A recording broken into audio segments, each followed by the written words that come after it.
Howdy folks, thanks for joining me today. We're gonna hop on the ladder. We are currently sitting at rank 5 legend. When I last saw you all, I was at rank 1 legend, and I played some games, wasn't recording, got beat by some kind of green-blue zoo deck. Would have actually made for a great video, so I'm sorry you didn't get to see that happen. But I dropped down a few ranks as a result, so now we're gonna fight our way back up.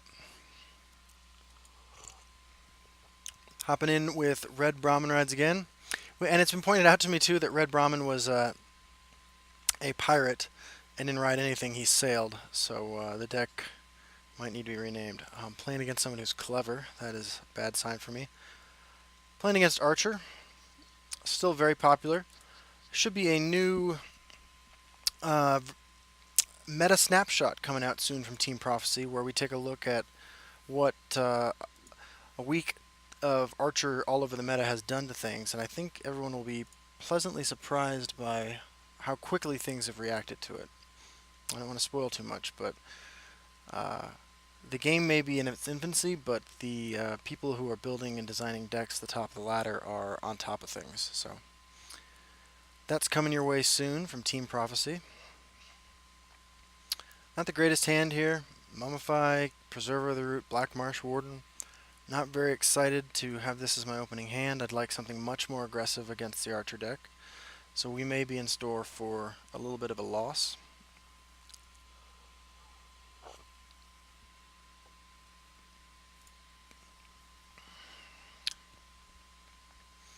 Archer deck has a lot of really tough decisions to make turn 1 without the Magicka Elixir, so I can understand why he's taking so long. Hand did not get any better with the addition of Leaf Lurker. Unless we start curving out, we're going to have to play a more controlling game, which is a good way to lose this match.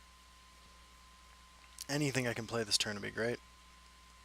Can't play that. Mummifying that would be a colossal mistake. A bone colossal mistake.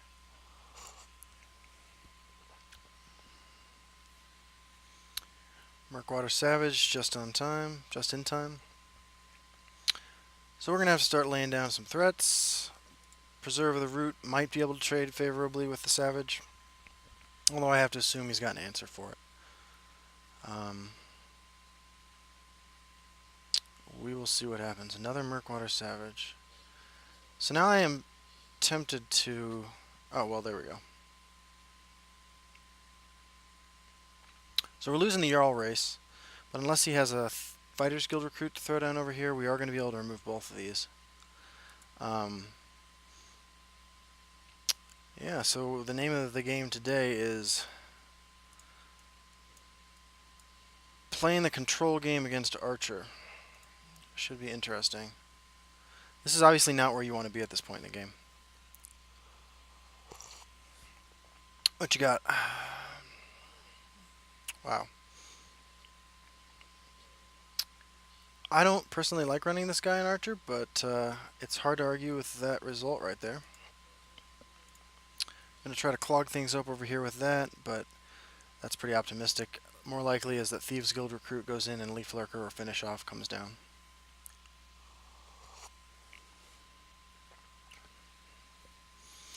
The surprise factor from this thing in the deck, though, is pretty useful, I imagine. You kind of don't expect Archer to have many prophecy triggers except for Fighters Guild recruit. So maybe that's his plan, is to catch people off guard with it.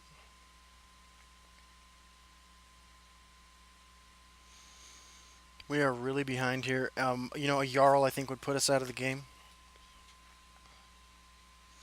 It wouldn't take much.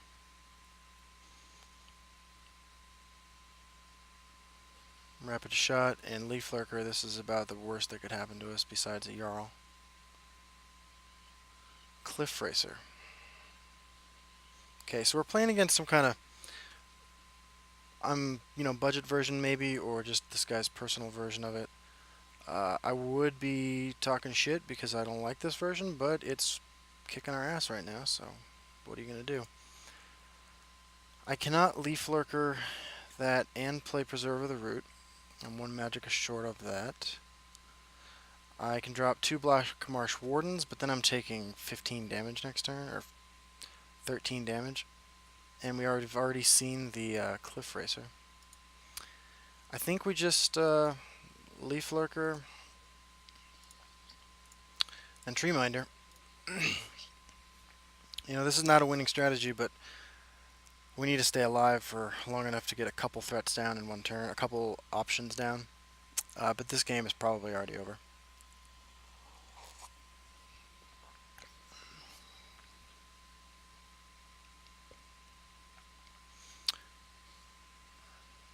Ungulum is not useful at all.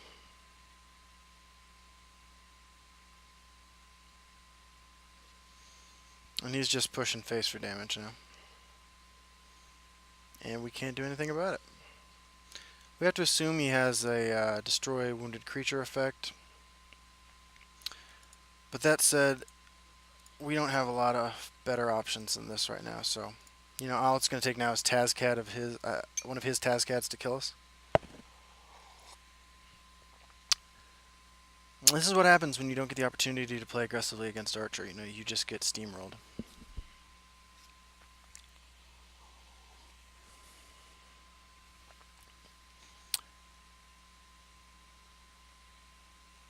And I feel like the deck is running, the scout deck is running a lot, in a you know, an appropriate amount of early game to make sure that this doesn't happen very often. But you know, in any card game, you can only do so much to counter the possibility of bad draws. So, Territorial Viper is another card that I personally think is bad, but once again is pulling its weight against us. So.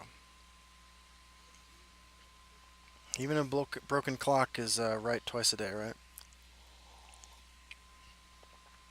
Yeah, I don't think we have a way out of this now.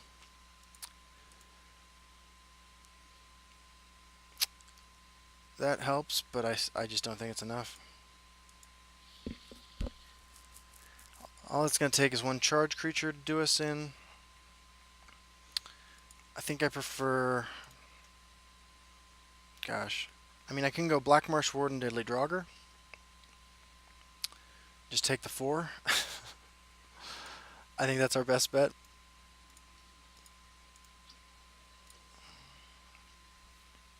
What are you going to do, you know? Can't win them all.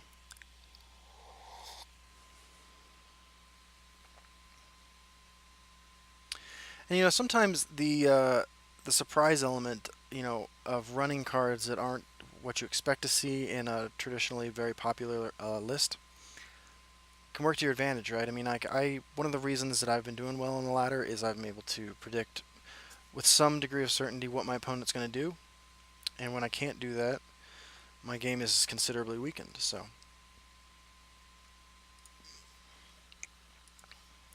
Looks like I might have my first loss on video for everybody here. I appreciate the slow roll from the opponent too. It's a sign of class, respect, and intelligence.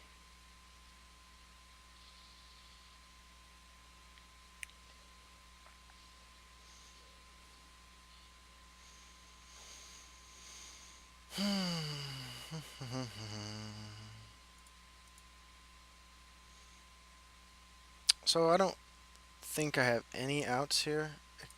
You know, maybe I can shackle the whole lane. Cheese him out of a win. Even that doesn't do it, right? I go to 7. I kill that. I'm still getting hit for 8. So that's game. Alright guys, thanks for watching. I will see you next time.